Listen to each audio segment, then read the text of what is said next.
First on report. Kerala സർവകലാശാല registrar അനിൽകുമാറിനെ തിരിച്ചെടുക്കാൻ syndicate തീരുമാനം. 22 അംഗങ്ങളിൽ 19 പേരും തിരിച്ചെടുക്കാം എന്ന നിലപാടെടുത്തു. തീരുമാനം അംഗീകരിക്കാതെ VC യോഗത്തിൽ നിന്ന് ഇറങ്ങിപ്പോയി. ഗോപാൽ ശിലാസനിലുണ്ട് കൂടുതൽ വിവരങ്ങളുമായി. ഗോപാൽ ശിലാസനിൽ, സിൻഡിക്കേറ്റ് തീരുമാനമാണ് VCയുടെ തീരുമാനത്തിനുമേൽ നിൽക്കുന്നത് എന്ന ഘട്ടത്തിലും സിൻഡിക്കേറ്റ് ഇങ്ങനൊരു തീരുമാനമെടുക്കുമ്പോൾ VC അതിൽ ഒപ്പിടാതെയാണോ പോയിരിക്കുന്നത്? വീണ്ടും നിയമക്കുരുക്കിലേക്ക് പോവുകയാണോ കേരള സർവകലാശാലയിലെ രജിസ്ട്രാറുടെ സസ്പെൻഷനുമായി ബന്ധപ്പെട്ട വിഷയം? അതെ അരുൺകുമാർ, കാരണം ഹൈക്കോടതി ഈ വിഷയത്തിൽ നിർദ്ദേശിച്ചിരുന്നത് ഉചിതമായ തീരുമാനം സിൻഡിക്കേറ്റ് യോഗം ചേർത്ത് എടുക്കൂ എന്നതായിരുന്നു. ഇത് പ്രകാരം ഈ അജണ്ട വെച്ചുകൊണ്ട് ഇന്ന് സിൻഡിക്കേറ്റ് യോഗം ചേരുകയും സിൻഡിക്കേറ്റ് യോഗത്തിൽ ഒരു പ്രമേയം G. മുരളീധരൻ, അദ്ദേഹം ഇടത് സിൻഡിക്കേറ്റ് അംഗങ്ങളുടെ നേതാവാണ്, അദ്ദേഹം ഒരു പ്രമേയം അവതരിപ്പിക്കുകയും ഈ പ്രമേയത്തെ 22 അംഗങ്ങളിൽ 19 അംഗങ്ങൾ, അതിൽ UDF അംഗം ഉൾപ്പെടെ 19 അംഗങ്ങൾ പിന്തുണച്ചു. അദ്ദേഹത്തെ തിരിച്ചെടുക്കാമെന്ന് തീരുമാനിച്ചു.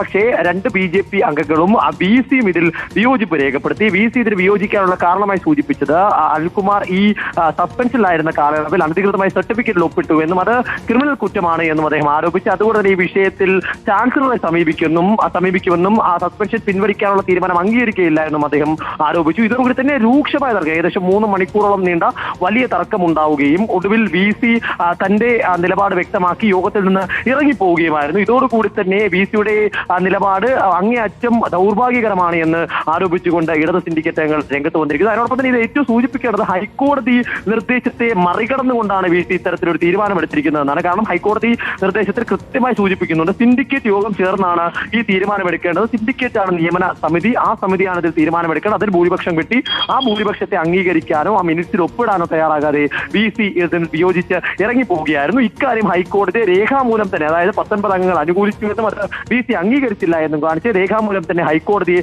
വീണ്ടും സമീപിക്കാനാണ് ആലോചിക്കുന്നത്. മറുവശത്ത് ചാൻസലർക്ക് രേഖാമൂലം ഔദ്യോഗികമായ ഒരു റിപ്പോർട്ട് VC എന്ന നിലയ്ക്ക് ഇത്തരത്തിലാണ് ഇവിടെ നടപടി നടക്കുന്നതെന്ന് കാട്ടി VCയും ഉടൻ നൽകും.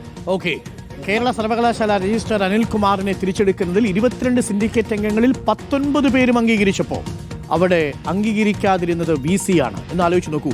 ജനാധിപത്യപരമായൊരു തീരുമാനം ഒരു VC വിചാരിച്ചാൽ അട്ടിമറിക്കാൻ കഴിയുമോ എന്നുള്ളതാണ് ചോദ്യം. ഈ VCക്ക് ജനാധിപത്യത്തെ കുറിച്ച് പറയാൻ എന്ത് യോഗ്യതയാണുള്ളത് എന്നുള്ളതാണ് ഏറ്റവും പ്രധാനപ്പെട്ട ചോദ്യം.